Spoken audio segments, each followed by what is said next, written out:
go up to there. Is that better? Hello? Somebody's calling me. Is that better?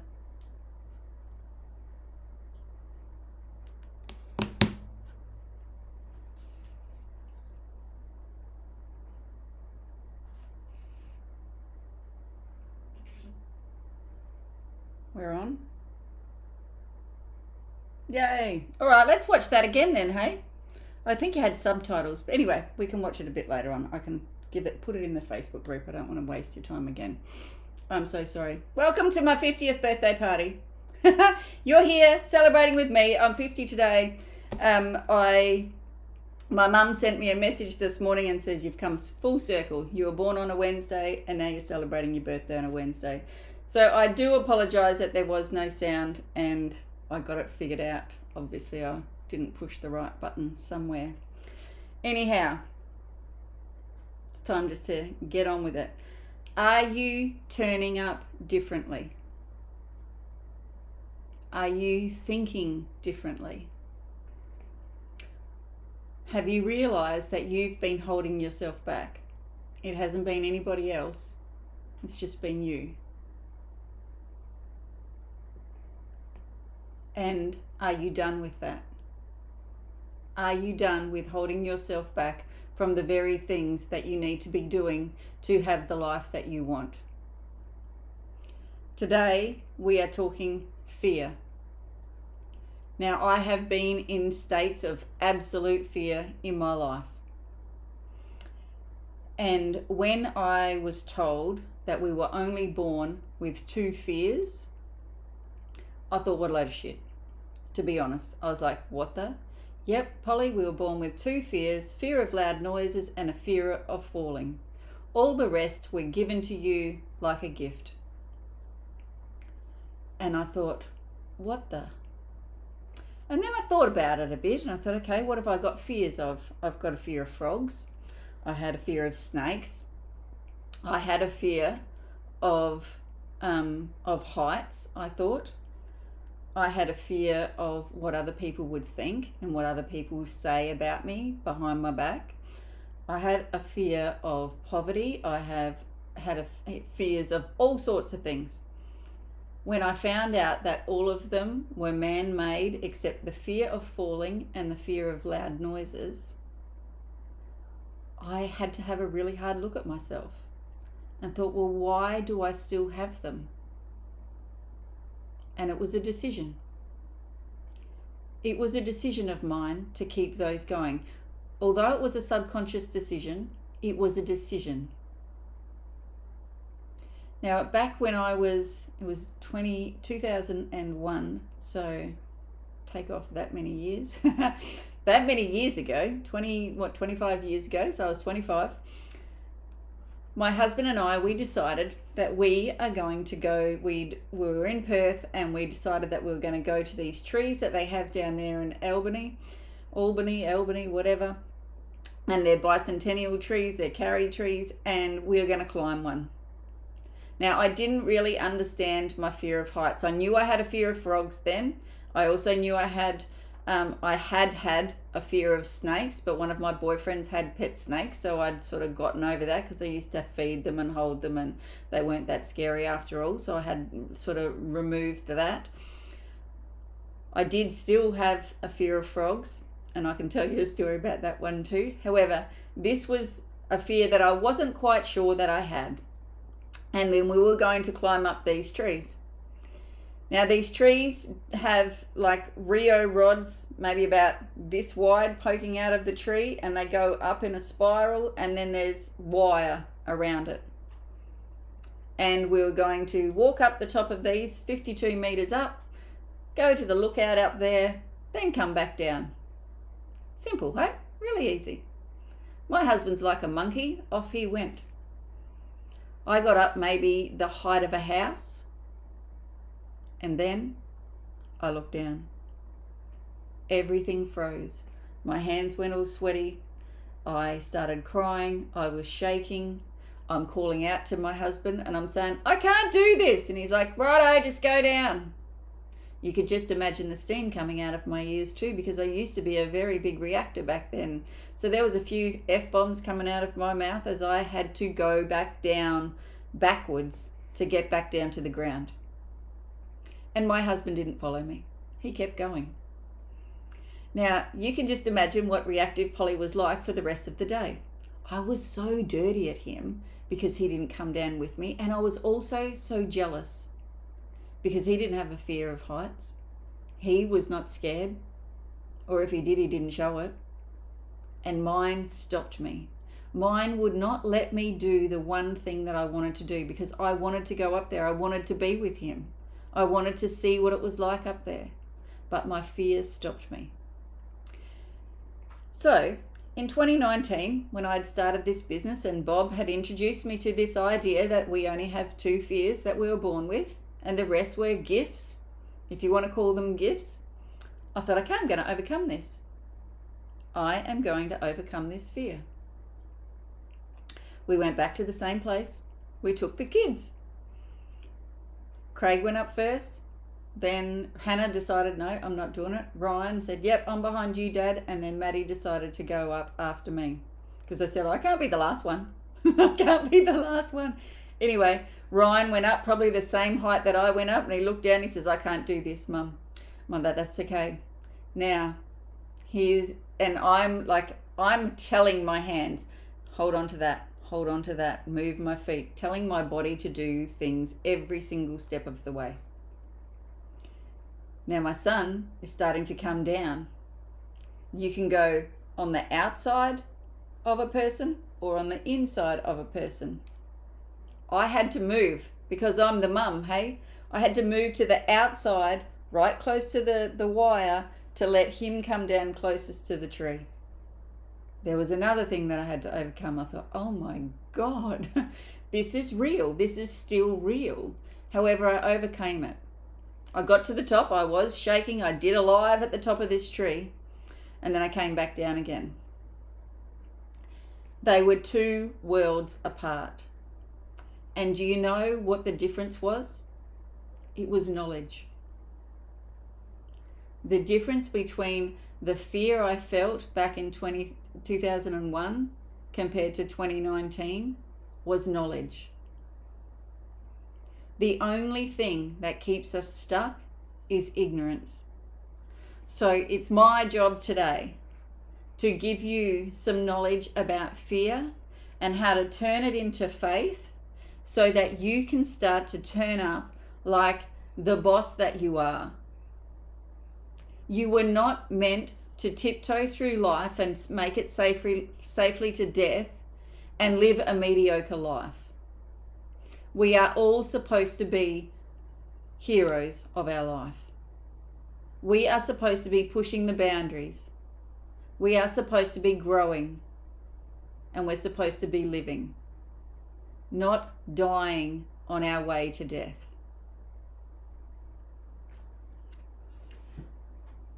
So I gave you something yesterday in the portal. I didn't tell you about it. I just gave it to you and I thought, I wonder what they do with it. It's called the self-confidence formula. Now, I have given my clients a task today of a 30-day challenge to read this self-confidence formula every single day for 30 days. And I would love to give it to you as well.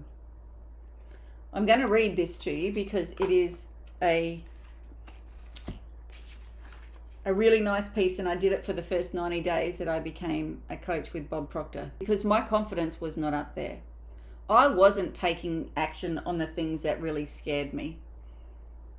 I was staying small. But I knew that small didn't cut it. I knew that to have the life that I wanted to live, I had to start really stepping through some fear. I had to start breaking down the barriers that held me where I was. And I was given this to read every single day in the mirror and to take action from this. So I'm going to read it to you, and I want you to start to think about maybe bringing it in for a 30-day practice of your own. It cannot hurt. It can grow your confidence though, so that you can start to turn up as the person that gets your goal. So, first, I know that I have the ability to achieve the object of my definite purpose in life. Therefore, I demand of myself persistent, continuous action towards its attainment. And I here and now promise to render such action. Second, I realize the dominating thoughts of my mind will eventually reproduce themselves in outward physical action and gradually transform themselves into physical reality.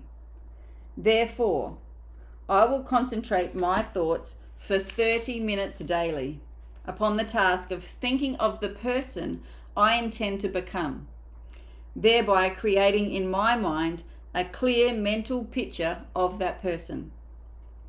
Third, I know through the principle of autosuggestion, any desire that I persistently hold in my mind will eventually seek expression through some practical means of attaining the object back of it. Therefore, I will devote 10 minutes daily to demanding of myself the development of self-confidence.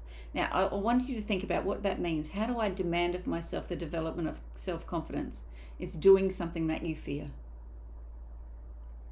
Fourth, I have clearly written down a description of my definite chief aim in life, and I will never stop trying until I have developed sufficient self-confidence for its attainment.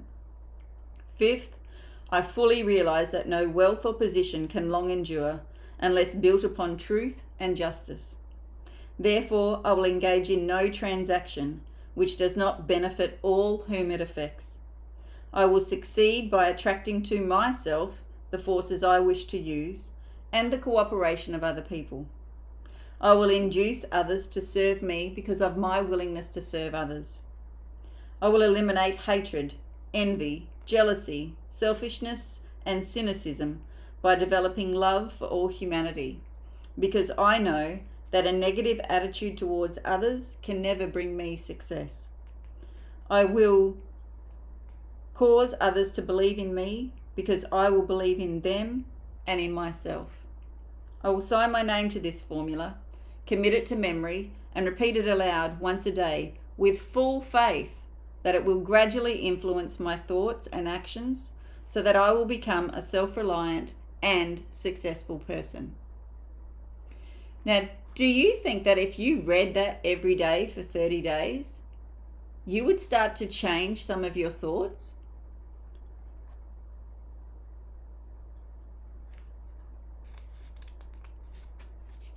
Because when you concentrate your thoughts for 30 minutes each day thinking about the person you wish to become, what do you think will happen? You'll start to become that person. You will, won't you? I know I did. I really started to become somebody that had more confidence. Now, I want you to think about when I told you yesterday, my first live, where my best friend sent me a message about me doing lives on the second day that I did a live. Do you think I should blame her? Or do you think I need to look at myself and go, okay, what is in me that created that? There must have been some fear of criticism in me to have that come back to me. And this is what I mean by taking 100% responsibility. We cannot blame others. It is not on others. It is not about others. It's on us. We are the problem. We are the solution. You are the only thing standing in your way, you and your fears. What is it that you are so afraid to do? Will you today go and take action towards it? You know, I used to be afraid of frogs, and I had this boyfriend, and we lived out of town, or he lived out of town. I wasn't supposed to be with him. And there was no fly screens on the doors, but under the doors there were lots of gaps because it was part of a shed house sort of thing. I came home, it was raining cats and dogs, and walked into the house, and there would have been 100 green tree frogs inside this house. On the floor, on the couches, just everywhere. I couldn't do anything. I couldn't walk back out because they were on the veranda as well. So I went in, found myself a chair, got a blanket, covered myself with a blanket so these little critters wouldn't touch me like they were going to kill me or something. I got that from my mum. My mum was so scared of frogs. She would do some awful things to frogs. When I started seeing my husband, we lived at the back of the workshop, so our bathroom was quite open. There used to be frogs that jumped into the toilet sometimes. And I went to him one night at 11 o'clock and I'm like, honey, there's a frog in the toilet. And he says, yep, you're just going to have to either sit on the toilet or you're going to have to pick it out yourself. I thought, what? He said, well, you can put your hand in a plastic bag or something, but you're going to have to do it. I'm not getting up. Because I used to be a chef, so I'd get home late. So I had to go and remove this frog out of there. And I thought to myself, how weak are you, Polly? Like, how much of a little kid are you? Why are you afraid of frogs? So I didn't use a plastic bag. I picked it up with my hand, and I don't even know what I was afraid of. But ever since then, I've been able to pick up frogs too. I want you to think about, what are the things that you most fear in life? What is stopping you from living the life that you want to live? It could be, like, I know you didn't hear the video, but Bob said sometimes people are in jobs for decades and they don't leave because they're too scared. What are you afraid of? What's the story that you're making up?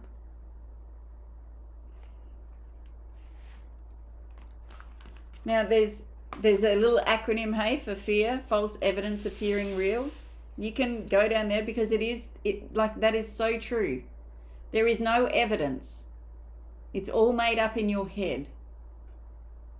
Most of the time anyway.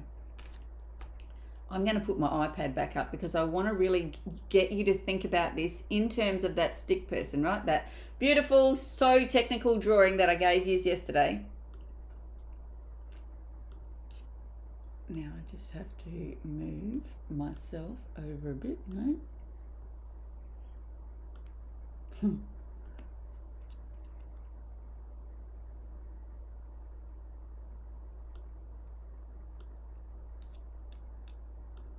Okay. All right, there we go. And then let's just move this one up a bit. No, okay, we're not gonna be able to do all the things that I want to do here. Okay, that'll do. All right, so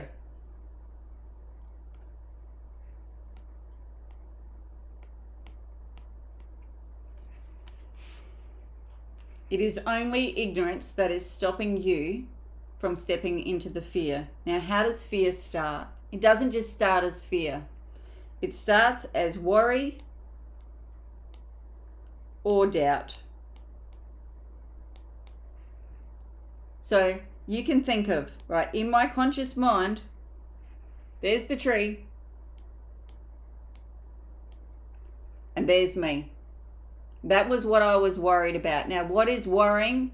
Worrying is negative goal setting. Think about that. Worrying is negative goal setting. I'm setting a goal to think about me falling. I am doubting my ability to hold on to those little sticks that were out the side of the tree to walk up it. If I sit in doubt and worry for any length of time, even a second, guess what? Fear is created, and fear is a feeling that lives in your subconscious mind.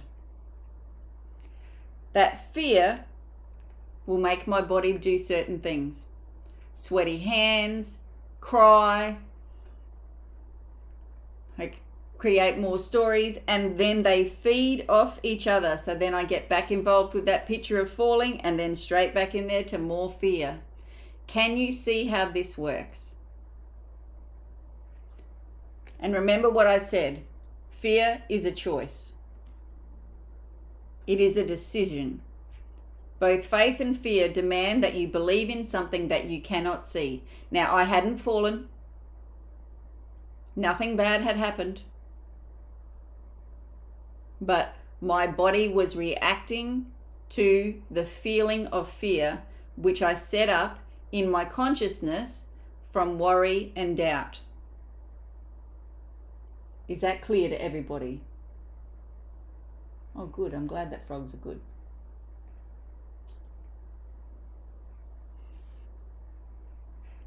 Now, I can make a decision. I can start to see myself at the top of that tree. Because I know that there's only two real fears that I was born with: loud noises and falling. The only way that I would fall is if I let go. And I tell my body what to do. Not fear, I do. So then I employ absolute faith, which is another feeling in my subconscious mind. And when I'm in the grips of faith, what do you think I do?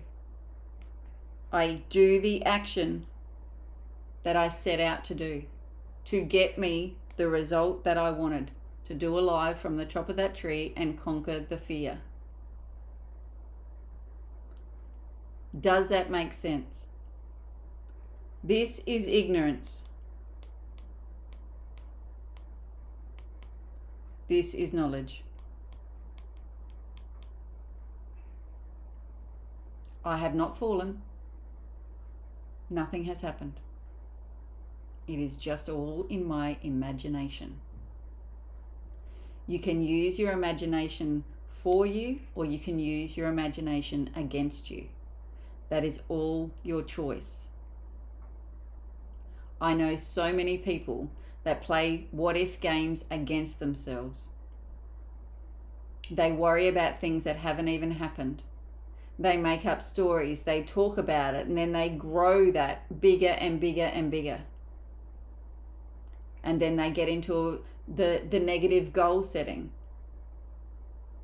Please don't make that be you. Start to think about, what would faith look like? What does faith feel like? Now, I borrow faith. I probably don't need that iPad anymore. I borrow faith. There is a sun in our solar system. I don't think that sun is going to run out of heat in my lifetime. So I have absolute faith that sun is going to go to bed at nighttime and it's going to wake up the chickens in the morning. I have absolute faith in that. I prepare for that. I have a shower in the evening. I put on my pajamas. I turn my air conditioner on. I cool down my room and I hop into bed. And sometimes I set an alarm, sometimes I don't, but I expect to wake up in the morning. Faith is a knowingness. Knowingness comes from knowledge. Do not let your imagination hijack you and run away with you so that you do not go after your goal.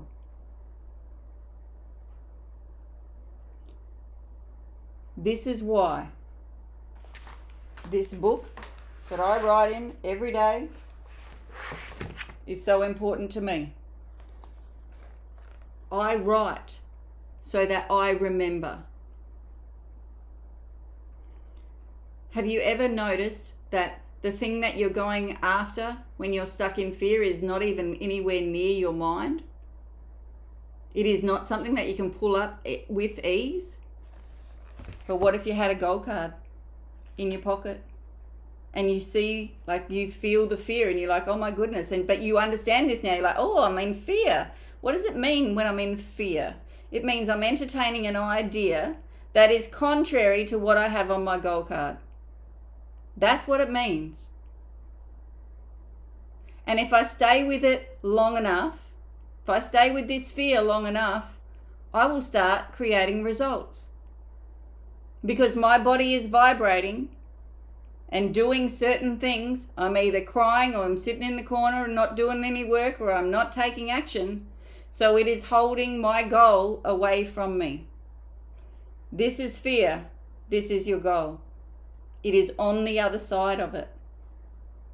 You have to start to do the thing that you fear. If it means you have to make the phone call and whatever it is, start your business, ring up the cute guy or the cute girl or something. You know, I was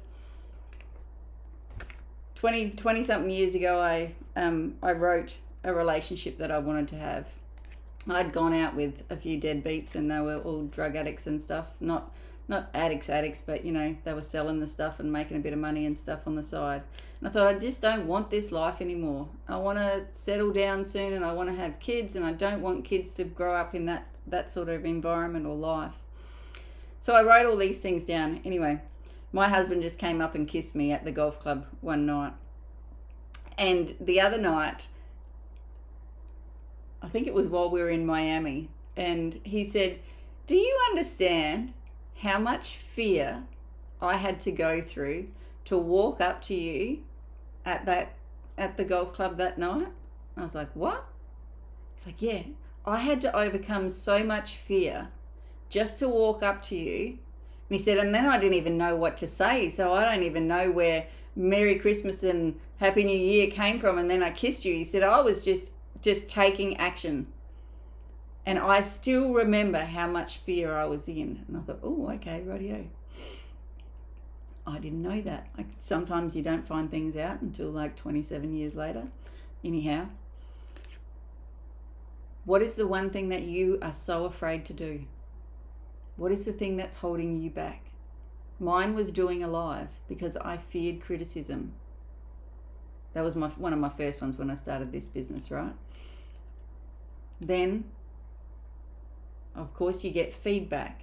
Now, the feedback tells you what is going on in your subconscious mind.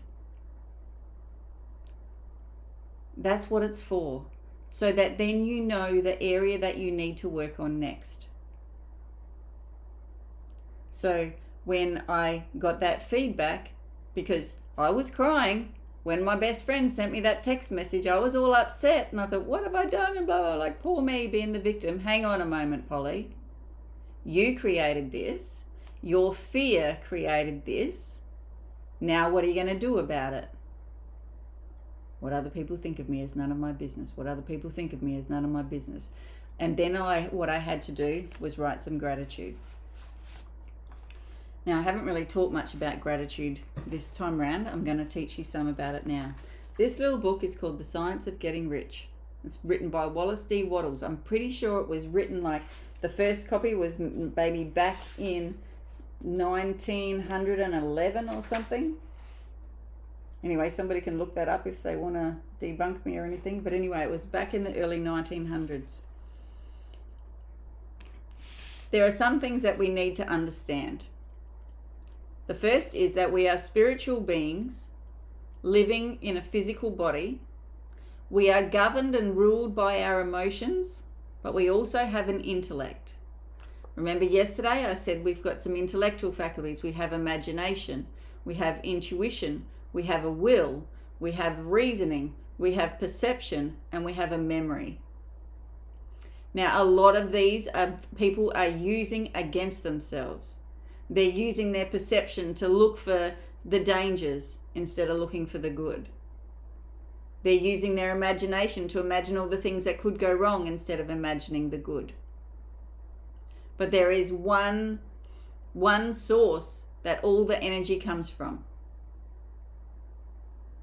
I look at it as like a huge big cloud, and that, like, I'm a little tornado out of that cloud. You are, everybody else that is watching here, everybody in the whole world is, and you get to decide how you experience life by the decisions you make and by the goals that you set.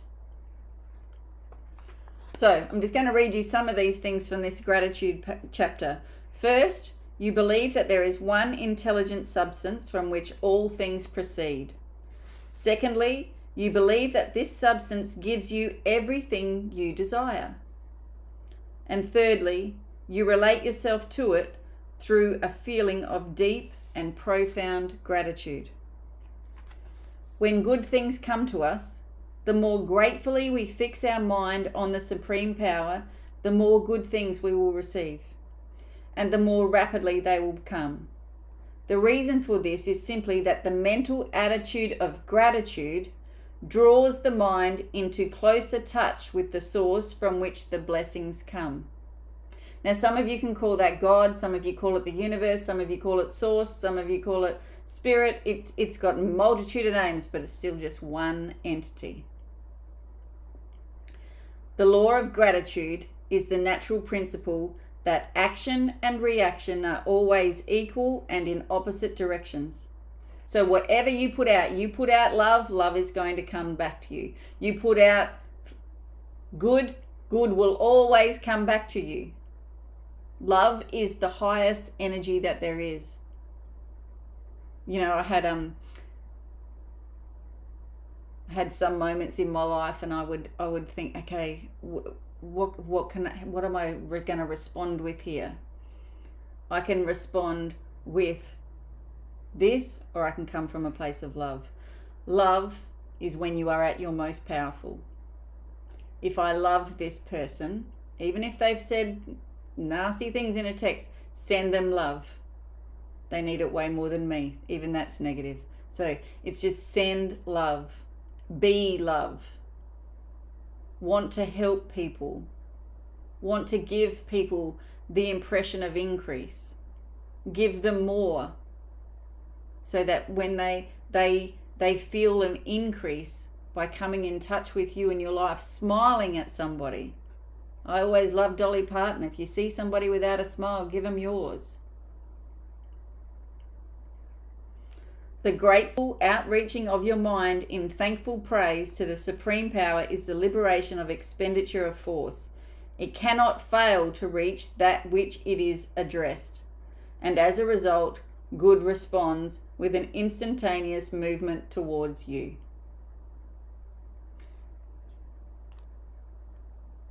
I have a gratitude practice, and like I said, we had to do 50 when we started, and I used to have to write them like 5 times throughout the day, 5 lots of 10, because I did not have a grateful attitude.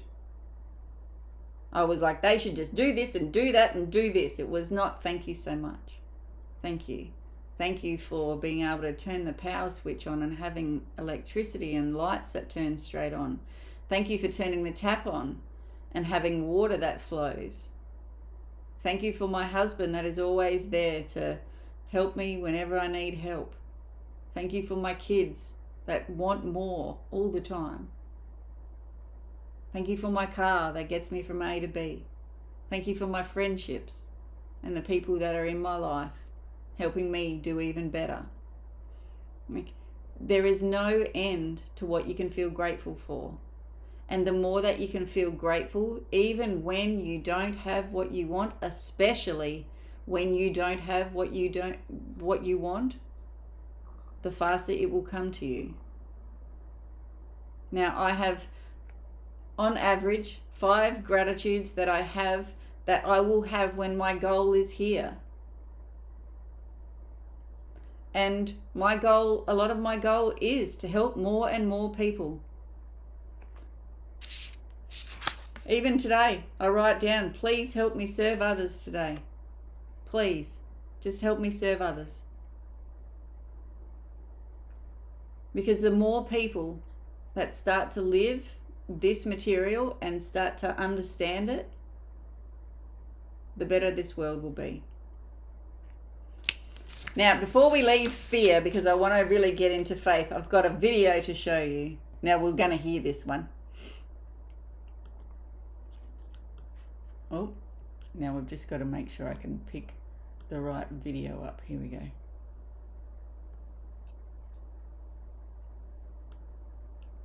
Skydiving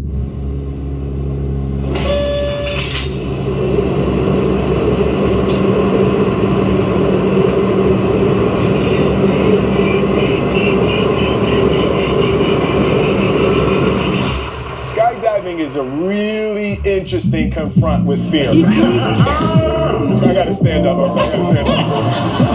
You go out the night before and you take a drink with your friends and somebody says, yeah, we should go skydiving tomorrow. And you go, yeah, we'll go skydiving tomorrow. Yeah. And you go, yeah. And everybody goes, yeah. And you go home by yourself, you're like, Right? You're like, well, I mean, they was drunk too.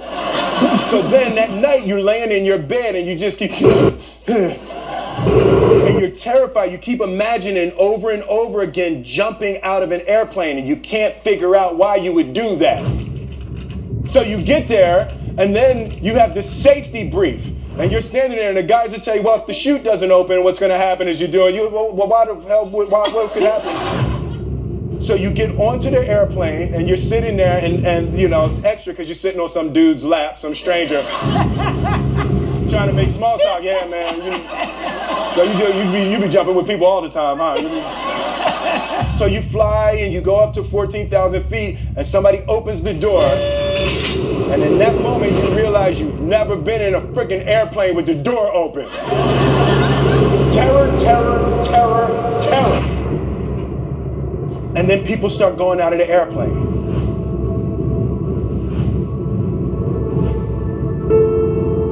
And the guy walks you up to the end of the thing, and you're standing and your toes are on the edge, and you're looking out down to death.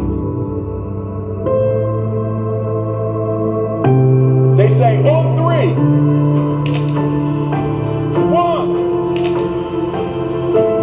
2, and he pushes you on 2 because people grab on 3. And you fall out of the airplane, and in 1 second, you realize that it's the most blissful experience of your life. You're flying. There's zero fear. You realize that the point of maximum danger is the point of minimum fear. The lesson for me was, why were you scared in your bed the night before? What do you need that fear for? Everything up to the stepping out, there's actually no reason to be scared. And then in that moment, all of a sudden, where you should be terrified is the most blissful experience of your life. And God placed the best things in life on the other side of fear. That was my experience with skydiving and fear. All right. Good movie, hey? Well, good clip. Has anybody here ever skydived? I did it. I'll put that video up. You can read my lips in parts of it. But he's right, hey? You get out on the edge there, and we had to hop out of the plane and go and park up over here until we jumped. It's some scary stuff. But right there, on the edge of it, as soon as you've let go and you take action, the fear goes away. Fear is all in our heads. It is man-made. Yes, it may be keeping you safe, but guess where your goal is? It's on the other side of your fear. Like Will Smith said, God placed the best things in life on the other side of fear. You have to step through. I would make a list of all the things that you're afraid of doing and start ticking them off, to start to feel that place of absolute faith. Now, your goal is possible because you are possible, because you're here, because you can think it, because you want it. It's possible. The only thing standing in your way is a belief that you have about yourself. an idea that is not yours. It was maybe passed on to you.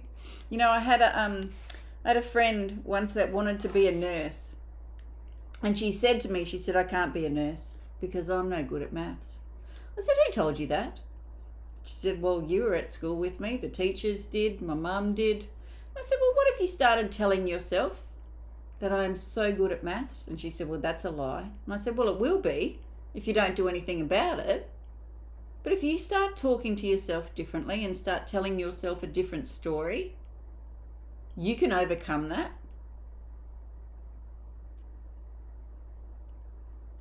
They lived in a little town. Somebody moved to that town and they were a maths tutor. And they tutored her in maths. She got 100% and is now a nurse. The only thing stopping you from being the person that gets the goal is you and your belief about you. This is where Saturday really comes in handy. We're going to talk about self-image on Saturday. It's a huge lesson, which is why we're going to have a lesson and then jump straight into a Zoom to help you write that. But you have to talk yourself into doing the things you're afraid of doing. You have to talk yourself to go after your goal. Because otherwise, you're going to leave it on the table.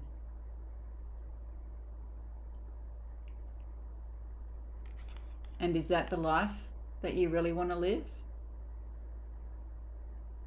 Now, I've had people tell me that they're too old to change. I've had people tell me it's too hard. They don't even know what to start to do, da-da-da-da. I've given you enough in these last couple of days to know exactly where to start. You have to start with a goal. You need to know where you're going. You have a GPS system inside of you that once it knows where you are and where you want to go, it will direct you. It will give you all the cues along the way. The only thing that will stop it is that if you remain down here in this physical place where you are right now instead of getting into your imagination and getting up there with it. Because the ideas are up there. Maybe I can add this iPad again. Will it jump back in? Yes, cool. Now, I taught this to my clients this morning, so I'm going to give you a little bit extra today. This is so lucky. Now, yesterday I showed you, hey, that these are the levels of vibration. And your goal is up here. If you're down here, all you can get is the thoughts. Need to go up a bit. Is the thoughts and the feelings and the plots and the plans and attract the people that are on that level. But your goal's up here. Now, I just read to you that you need to do some auto-suggestion. You need to start to tell yourself that you're up here. How do you do that? You write your goal. You write gratitude like it's already here. You start speaking to yourself like you already have it. You start turning up. You start doing the thing that you fear. And guess what? All the ideas, the plots, the plans, and the people are up here that will march you straight to your goal. You cannot do it from down here. You have to do it from up here. This is why I will write till the cows come home. I will get into the energy. Now, it cannot just be intellectual. I'm just going to write this and it's all going to be fine. No. You have to see yourself with it. You have to hold that goal in your hands like you would a little baby and nurture it until it starts to grow and it starts to take over how you turn up.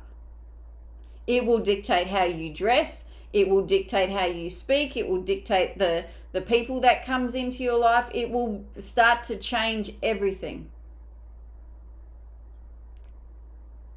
But you have to get it going.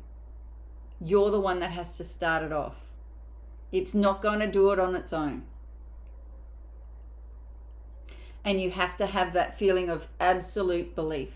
Like the sun is going to come up tomorrow. I can have this because I've written it and I can see the picture. And my imagination is the most powerful thing that there is. So I know that because I can see this, I can have this. The only thing that will stop me is me listening to other people or listening to other stories and getting involved in things that I don't feel good, because my goal is to feel good now. When I feel good now, it's straight away in harmony with what I want. And you stay there and you keep going day after day after day. It is the only way. It is the only way that you can have what you want. The only way I know of anyway, and I've been doing this for nearly 7 years now. And I tell you what, I have manifested some really great things. Now, what is manifesting? Taking an idea from your imagination, an idea that you've thought of, and making it be something here in this physical world. That's what manifesting is. It's quite simple. Now, there's something else that I want to talk to you about. There's this little thing called an RAS, a reticular activating system. You have it inside of you. It's inside your brain. Inside your brain is a little helper called the reticular activating system, or RAS for short. It works like a filter or a highlighter. There is too much information in the world for your brain to notice everything. So the RAS decides what is important to you. Whatever you tell your brain is important, it will start pointing it out. Now, how do you tell your brain what is important? It's what you think about most of the time, where your thoughts go. This is why we have gold cards. This is why we write it. If our mind is starting to focus more and more on what we want, guess what it will start to do? It will start pointing out evidence of it. So, example, say you want $10,000 a month. If you tell your brain, I am learning how to earn $10,000 every month, and you believe it, your brain starts looking for ideas, opportunities, and ways to help. It's on that frequency, right? You're up there, you're telling the universe, this is what I'm going after, and it starts pointing out these things for you. But if you say, I want it, but I don't think I can, or the evidence isn't there yet, your brain hears that it's not important and it stops looking for that evidence. And all you see then is the lack. Maybe you want a loving relationship. If you think I am kind and lovable and people are kind too, your brain looks for friendly people and chances to connect.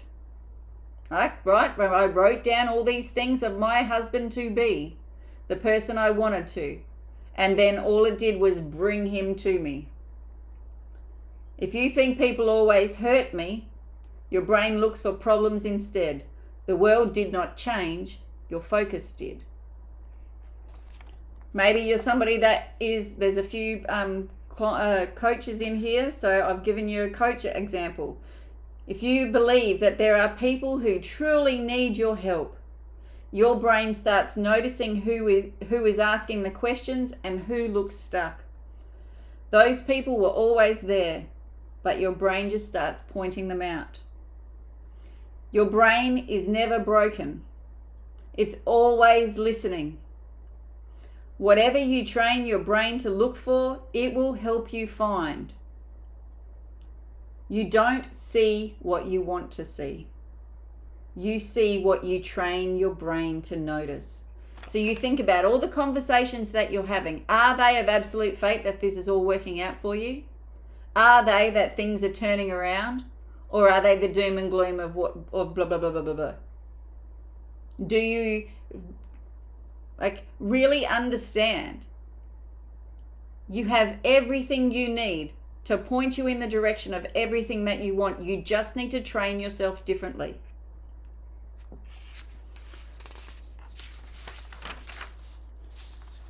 So ask yourself, what are you seeing? What are you seeing in your life at the moment? What have you trained your brain to look for? And are you training your brain, or are you confusing it, going from, oh, this is what I want, oh, but this is blah, blah, like, are you just going backwards and forwards, and it's so confusing? It's like, I don't know what to show this woman, because 1 minute she's talking about this, and next minute it's over here, and then it's back there, and sitting in this place of indecision. Make decisions fast, and then back it up with commitment. If you do not take action on a decision within 24 hours, your mind is in a state of confusion. It's like, oh, they made a decision, but they're not doing anything about it.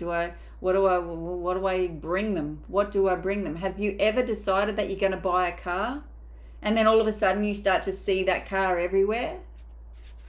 That's your brain. It is training. It's trained to look for evidence for whatever you are thinking about. You have to be clear on what you think about.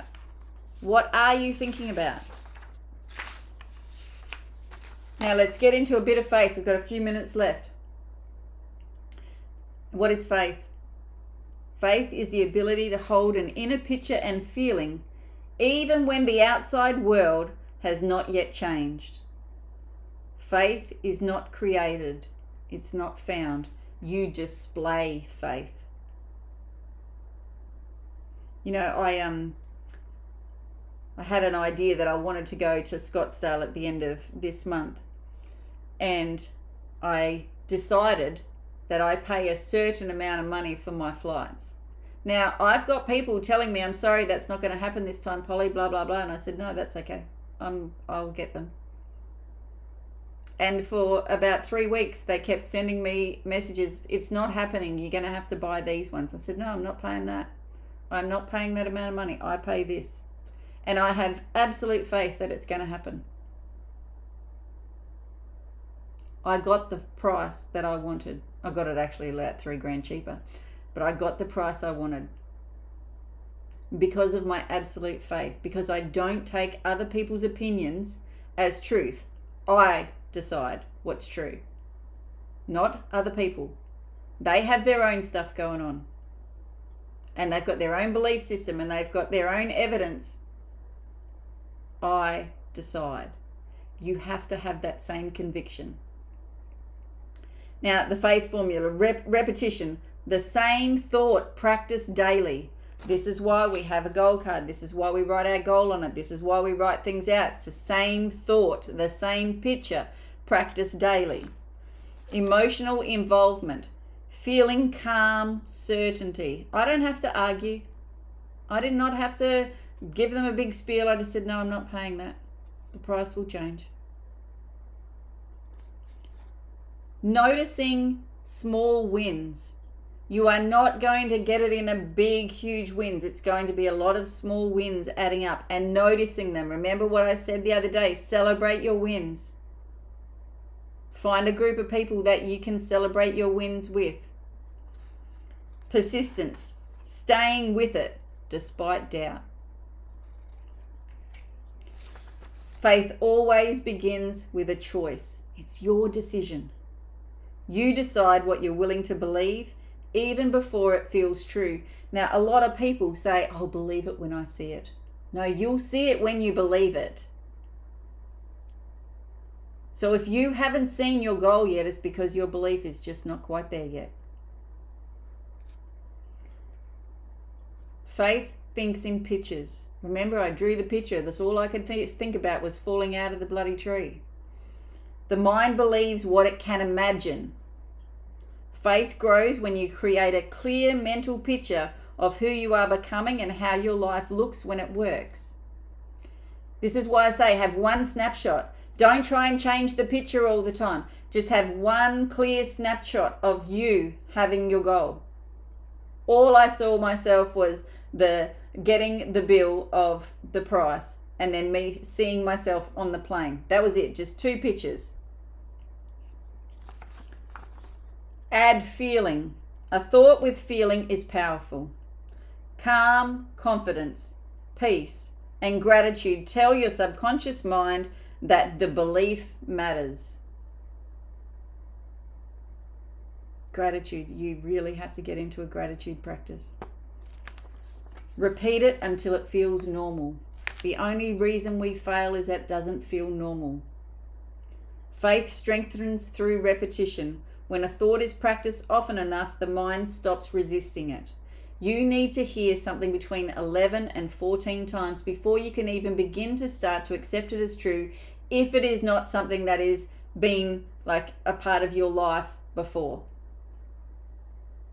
So this is why those of you in my Thinking into Results, we listen to things twice a day, because you need to hear it at least 14 times before you will even grasp it as true and accept it as this is the way life is.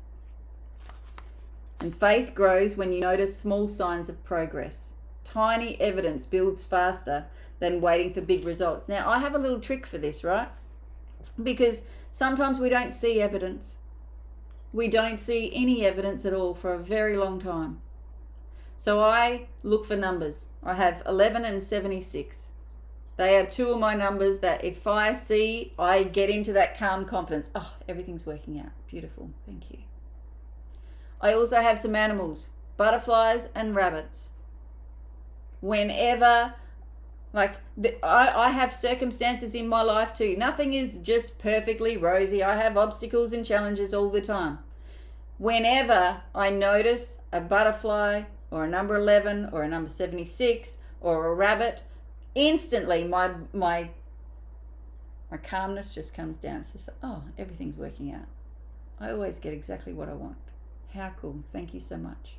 Straight away into gratitude, straight away into calmness, straight away into the energy of my goal, because your goal is not going to be an exciting thing.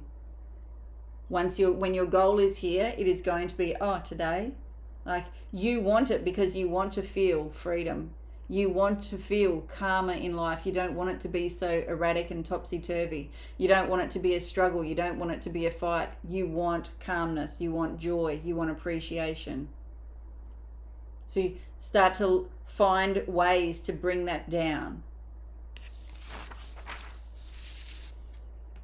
Faith feels relaxed and grounded and steady. If your body is tense, the mind is trying to control instead of trust. Faith is about identity. Faith strengthens when you identify as someone who trusts, follows through, and stays committed to the process. So this is where you've got to discipline yourself. Stay true to the process. Just like, okay, I'm just going to do this process. If it works, it's going to work. It has to work. I'm going to do it over and over and over again. Never giving up. Remember my little hashtag? Forget the how. Release the how. Faith chooses the outcome, not the path. Letting go of how something will happen allows space for solutions to appear. You know, most of my clients will tell you, you never know how this stuff's going to turn up, and it turns up in ways that you could not have even imagined. You have to allow. Don't try and force it and say it's going to come through this channel and that's it. You need to be open to all ideas. Let your brain find them for you. Just stay in touch with what you want. Take small, aligned action. Faith is reinforced by action. Even small steps signal belief and strengthen confidence. You have to be an action taker. Daily action. And then protect your faith. Faith grows best in supportive environments. Limit exposure to negativity, comparison, or unsupportive conversations while belief is forming. The 5 closest friends, you will just tune into them and you will become the average of them. If they are not going after goals, get yourself a new group of friends. Go and find some more that are going to be supportive, that are going to encourage you all the way. And just ask yourself, what belief am I practicing with the actions that I'm taking? What belief am I practicing with what I'm speaking about? What's the picture that I'm holding in my mind? Is it my goal? Or am I letting doubt and worry create pictures that is going to turn into fear, and fear straight away in your body stops you from taking action? And then what action matches my goal that I can take right now? And that's what today is all about. Today, your action is going to be that you need to go into my Facebook group, in Life by Design, and do a live. you are going to talk about fear, or you're going to talk about something that you've learned. It needs to go for at least 60 seconds. If you are somebody that is used to doing lives, then you need to go and take action on the thing that is most fearful to you, and then come back and tell us about it in a live. Tell us what you did. Now, I'm going to be watching for this. Now, but I first have to tell you who won the prizes, okay? So, day 2. Congratulations, everybody. Kerry Ann French, Sarah Marie, Kylie Hutley, Shay George, Shane Warren.